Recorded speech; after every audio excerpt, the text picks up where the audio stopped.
जय नवद्वीप धाम परिक्रमा की, आकोर मथुरा श्री चैतन्य मठ की जय, परिक्रमाकारी भक्तवृंद की जय, मठाचार्य सन्यासी गोस्वामी महाराज की।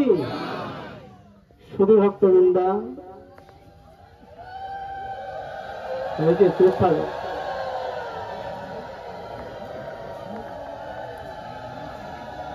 আমরা শ্রী শ্রী গুরু গৌরাঙ্গের অপার করুণাকে অবলম্বন করে আমরা বৃদ্ধ শিবালয়, বারোকোনার ঘাট, জগাই মাদের ঘাট এবং মহাপ্রভু নিজস্ব ঘাট, সেটা অভিন্ন বৃন্দাবন বলে বর্ণনা করেছেন সেখানে। তো আজ থেকে যতদিন আমাদের সন্ন্যাসী গোস্বামী মহারাজের আনুগত্যে আমি পরিক্রমা করছি, ততদিন পর্যন্ত আমাকে এখানেই হরিকথা বলতে দিত। গত বছরে বৃষ্টির জন্য আমরা এই জায়গায় হরিকথা বলতে পারিনি। আমাদের শিওর মহারাজ তিনি পরিচালনা করছিলেন, তিনি মুরারি গুপ্তর ওখানে গেলেন। ওইখানে গিয়ে আমাকে বললেন, আপনি ওই জয়দেবের পাটের বই জয়দেবের কথাই বর্ণনা করুন। তো সেই জন্য মহারাজকে বলেছিলাম, আমাদের নারায়ণ মহারাজকে, যে আমাদের ভক্তি সর্বস্ব গোবিন্দ গোস্বামী মহারাজ তিনি তো এইখানকার প্রচারটাকে বাদ দিয়ে অন্য ব্রহ্মাণ্ডে চলে গেলেন প্রচারে। এই জায়গাটা তো একটু খালি আছে, নিশ্চয়ই 2-3 জন বক্তা থাকবে। তাহলে এতকাল যেহেতু আমি জয়দেবের কথা কীর্তন করেছি, এবার একটু আমি দিগ্বিজয়ের কথা যদি একটু কীর্তন করি। তো যাই হোক, বৈষ্ণবের কীর্তন, আমাদের জয়দেবের কীর্তন, ভগবানের কথা নিত্য নূতন হয়, পুরনো কখনো হয় না। তো যাও, শ্রী শ্রী গুরু গৌরাঙ্গের কৃপাকে অবলম্বন করে আমরা জয়দেবের পাঠে এসে উপস্থিত হয়েছি। বস্তুত এখানে আমরা যখন মোটটা পার হলাম, সেই জায়গাটাতেই কবি জয়দেবের পাঠ, ওই যে একটা তাবু টানা আছে পাশেই। তো আমরা এই যে আমাদের ভক্তিভূষণ তুর্যাশ্রী মহারাজ কীর্তন করলেন, প্রলয় প্রয়াধি জলে ধৃতবান শিবেদম বিহিত বহিত্র চরিত্র মখেদম কেশব ধৃত মীন শরীর জয় জগতী শহরে। এই কীর্তনটা কবি জয়দেব তিনি এখানে রচনা করেছিলেন, এই নবদ্বীপ ধামে। তাই শাস্ত্র বলছেন চণ্ডীদাস বিদ্যাপতি রায়ের নাটক গীতি শ্রী গীত গোবিন্দ করনামিত শ্রীগীত গোবিন্দ স্বরূপ রামানন্দ শোনে মহাপ্রভু রাত্রি দিনে শুনে গায় পরম আনন্দ। এরা সবাই মধুর রসের ভক্ত ছিল। আমাদের স্বরূপ দামোদর থেকে, রায় রামানন্দ থেকে চণ্ডীদাস বিদ্যাপতি সকলেই মধুরসীর ভক্ত। আর মহাপ্রভু তিনি এই কথাগুলা নিয়ে ভাব আস্বাদন করেছিলেন পুরী ধামে। ধাম মাহাত্ম্য আমরা শ্রবণ করলাম। চম্পক বর্ণ কৃষ্ণ দর্শন দিয়ে বললেন, তোমার এই গীত গোবিন্দ আমি শ্রবণ করব পুরী ধামে গিয়ে। শ্রবণ করেছেন অদ্যাপিও জগন্নাথ। সেই গীত গোবিন্দ শ্রবণ করতে করতে তার শয়ন হয় এখনো। তাই দেখুন, কলিযুগ পাবন অবতারী শ্রীমান চৈতন্য মহাপ্রভু তিনি নবদ্বীপ ধামে তিনি আসবেন। তাই তিনি যেহেতু আসবেন, তার ধামটাকে সাজানোর জন্য তিনি তার পার্শ্বদগণকে পূর্বে পূর্বে আগে আগে পাঠিয়ে দেন, অগ্রচর হয়ে তাদেরকে পাঠিয়ে দেন, সহচর হয়ে নিয়ে আসেন। তিনি চলে যাবার পর কিছু কিছু অনুচরগণকে আবার এই জগতে প্রেরণ করেন। তাই এই চণ্ডীদাস বিদ্যাপতি এরা সকলেই বিল্লমঙ্গল ঠাকুর, এনারা ছিলেন চৈতন্য মহাপ্রভুর অগ্রজ। আমরা শুনলাম মহারাজের মুখে এই কবি জয়দেবের জন্মস্থান, তার শ্রীপাদ বস্তুত বীরভূম জেলার কেন্দ্র বিল্ল নামক স্থানে। এখনো সেখানে অজয় নদীর জয়দেবের মেলা সেখানে হয়, আপনারা অনেকে গিয়েছেন। তো সেই স্থান থেকে তিনি এই স্থানে এসেছিলেন গঙ্গা বাস করবার জন্য। এই জায়গাতে আজ থেকে 800 বছর পূর্বের কথা। তখন বল্লাল সেনের রাজত্বের পরে লক্ষণ সেন যখন তিনি রাজত্ব করতেন এই নদিয়াতে, সেই সময় এই দশাবতার স্তোত্র তিনি যখন শ্রবণ করলেন, লক্ষণ সেন তিনি এই দশাবতার স্তোত্র শ্রবণ করে তিনি চকিত হয়ে গেলেন, অবাক হয়ে গেলেন। বাহ, এত সুন্দর দশাবতার স্তোত্র কে রচনা করেছে? তাই ওই লক্ষণ সেনেরই আরেকজন পণ্ডিত গোবর্ধন, 3 জন পণ্ডিত ছিলেন। তিনি বললেন এটি রচনা করেছেন কবি জয়দেব। তখন তার এই জয়দেবকে দর্শন করবার ইচ্ছা হলো, বৈষ্ণবের কাছে গেলে ধন্যতার সহিত যেতে। মহারাজ বললেন, বলছে জন্ম ঐশ্বর্য শ্রুতশ্রী পাণ্ডিত্য, যেখানে দিগ্বিজয় সারা বিশ্বকে জয় করে এসছেন, কিন্তু নবদ্বীপে মহাপ্রভু তাকে বললেন, ঋগ্বিজয় করিব বিদ্যার কার্য নয়, কৃষ্ণ ঘটিলে সে বিদ্যা সত্য কহে, এরকম প্রয়াস দিয়েছেন। যা হোক, তো এইভাবে তিনি কীর্তন করেছেন। তো সেই জন্য লক্ষণ সেন তাকে দর্শন করবার জন্য তার ইচ্ছা হলো জয়দেবকে। কিন্তু কবি জয়দেব তিনি কোন বিষয়ী লোককে দর্শন করতেন না।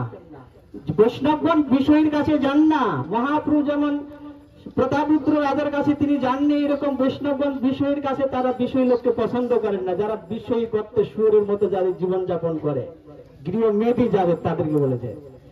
তো তিনি দর্শন করেন না। তো তিনি নম্র ভদ্র, তিনি ছদ্মবেশী তিনি এসেছিলেন এই কবি জয়দেবকে দর্শন করবার জন্য। যখন এসেছিলেন নিজের পরিচয় দিলেন, তিনি তাকে পরীক্ষা করলেন। কবি জয়দেব লক্ষণ সেনকে পরীক্ষা করলেন, বলছেন না তোমার এই জায়গাতে আমি থাকবো না, তোমাকে আমি এইসব বিষয় লোককে আমি দর্শন করি না। তখন নম্র ভদ্র দন্যতার সহিত সেই লক্ষণ সেন কবি জয়দেবের কাছে অনেক প্রার্থনা করলেন। প্রার্থনা করে বললেন, আপনি এই স্থান ত্যাগ করে যাবেন না, আপনি কৃপা করে এখান থেকে গঙ্গার অপর পারে চম্পহট্ট নামক গ্রাম, চাপাহাটি ঋতুদ্বীপ, যেখানটায় আপনারা অনেকে যান সেখানে পরিক্রমায়, সেই ঋতুদ্বীপে আপনি সেখানে গিয়ে অবস্থান করুন। তখন জয়দেব তিনি এই স্থান থেকে তিনি চলে গেলেন ঋতুদ্বীপে, সেই চম্পহট্ট গ্রামে সেখানে তিনি থাকতেন কবি জয়দেব। সেই জায়গাতে তিনি চম্পক কৃষ্ণ, চম্পক বর্ণ কৃষ্ণ, গৌর বর্ণ কৃষ্ণকে তিনি দর্শন করেছিলেন কবি জয়দেব। দর্শন করে সেখানে তিনি আদেশ প্রাপ্ত হয়েছিলেন। তাকে স্বপ্ন বলেছিলেন, তুমি এই স্থান থেকে তুমি পুরীতে চলে যাও, পুরীতে গিয়ে তুমি জগন্নাথকে তুমি সেখানে জগন্নাথের সেবা তুমি করছো, জগন্নাথের সেবা করো, সেখানে পাঠিয়েছিলেন। তাই এই যে কবি জয়দেব, এই কবি জয়দেবের কথায় আমরা গীত গোবিন্দর কথা অনেক আমরা শ্রবণ করেছি। গীত গোবিন্দ বস্তুত মধুর রসের কথা সমস্ত। তাই এই কবি জয়দেব সেখানে তিনি গেলেন, তখনই আদেশ করেছিলেন, আমি তোমার গীত গোবিন্দ শ্রবণ করব।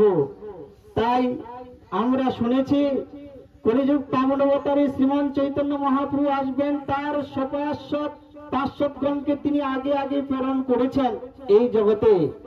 তাই সেই কবি জয়দেবের স্থানে আমরা এখানে উপস্থিত হয়েছি।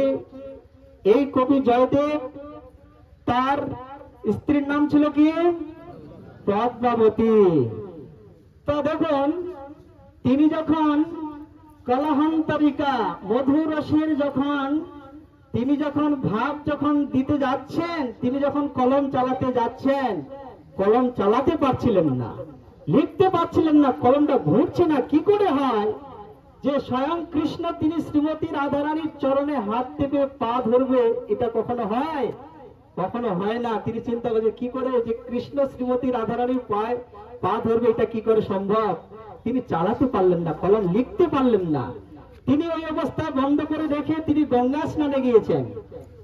কোন গ্রন্থে আছে এটা আমি ঠিক জানি না, তবে শুনেছি মহাজনগণের মুখে, সেই কথাই বলছি, মহাজনগণের কথাই আমি বলছি আপনাদের কাছে। তো তিনি যখন গিয়েছেন, পরবর্তী সেই স্বয়ং কৃষ্ণ তিনি জয়দেবের রূপ ধারণ করে এসে তিনি ওই ছন্দটি লিখে দিয়েছিলেন, পূর্ণ করেছিলেন, দেহি পদ পল্লবা মুদারাম। তিনি সেইটা পূর্ণ করেছিলেন। কারণ প্রিয়া যদি মান করি করে ভৎসান, বেদী স্তুতি হইত হরে মোর মন। বলছেন প্রেমের কাছে সবকিছু সম্ভব হয়। তাই ভাব রাজ্যের কথা পরবর্তীকালে যখন পরক্ষণে যখন কবি জয়দেব যখন এসে দেখলেন তার ওই অসমাপ্ত কার্যটি সমাপ্ত করেছেন, পদ্মাবতীকে যখন বললেন, তখন পদ্মাবতী বললেন, কেন কিছুক্ষণ আগে তুমি তো সেটাকে পূরণ করে দিয়ে গেছিলে। কে এসেছিল? স্বয়ং ভগবানে কবি জয়দেবের হয়ে তিনি সেখানে এসেছিলেন, কবি জয়দেব রূপে তিনি এখানে এসেছিলেন। আর কবি জয়দেবের যেহেতু সেবা করতেন পদ্মাবতী, তাই পদ্মাবতী তিনি কৃষ্ণকে দর্শন করলেন, তিনি ভগবানকে দর্শন করলেন, তার উচ্ছিষ্ট প্রসাদ পেলেন। তাই দেখুন, বৈষ্ণবের সেবা করেছিলেন বলে কবি জয়দেব তিনি নিজে বলছেন, তুমি ভাগ্যবতী, আমি কৃষ্ণকে দর্শন করতে পারলাম না, কিন্তু তুমি কৃষ্ণকে দর্শন করলে কেন? যেহেতু পদ্মাবতী তিনি কবি জয়দেবের সেবা করেছিলেন। তাই আমরা যদি এরকম নবদ্বীপ ধাম পরিক্রমা করছি, আমরা যদি এরকম বৈষ্ণবগণের সেবা করি, দেখুন আমরা আপনারা যারা ধামের মাহাত্ম্য শ্রবণ করছি, আমরা এই যে আমাদের ভক্তি গৌরব শ্রীধর মহারাজ তিনি খুব সুন্দর ব্যাখ্যা করেছেন, আমার প্রাণ জুড়িয়ে গিয়েছে। তিনি বলেছেন যে গোবিন্দ মহারাজের মতো হলো, তা এত সুন্দর ব্যাখ্যা করেছেন, ভালো ব্যাখ্যা করেছেন। গোবিন্দ মহারাজের মতোই আমাদের ভক্ত আস্তে আস্তে তিনি পূরণ করবেন। আগামীতে 5টি অলঙ্কার, 5টি দোষ, তিনি সেগুলাও না জানি আজকে যেমন যেভাবে বলেছেন, আগামীতে 5টা অলঙ্কার আর 5টা দোষের কথা আমরা আবার শ্রবণ করব। নবদ্বীপ ধাম অপ্রাকৃত ধাম, চিন্তামণি ভূমি কল্প বৃক্ষময় বন, চর্মচক্ষে দেখি তাহা প্রপঞ্চের সমপ্রাকৃত ধামে এসে উপস্থিত হয়েছেন। কিন্তু এই জড়চক্ষু দিয়ে তো ধাম দর্শন হবে না, এই জড় ইন্দ্রিয়ের দ্বারাই আমরা অপ্রাকৃত বস্তুগুলাকে আমরা গ্রহণ করতে পারি না। তাই সেজন্য সেবনমুখী হতে হবে।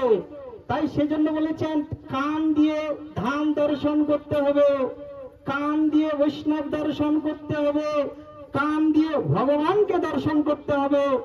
কান দিয়ে দেখা যায়, চোখ দুটা বন্ধ করে যদি রাস্তায় চলেন, কান দিয়ে দর্শন করতে বলেছে, পারবেন? সাধুদের মুখে কথা শ্রবণ করে সেই কথাগুলোকে অনুভব করতে হবে।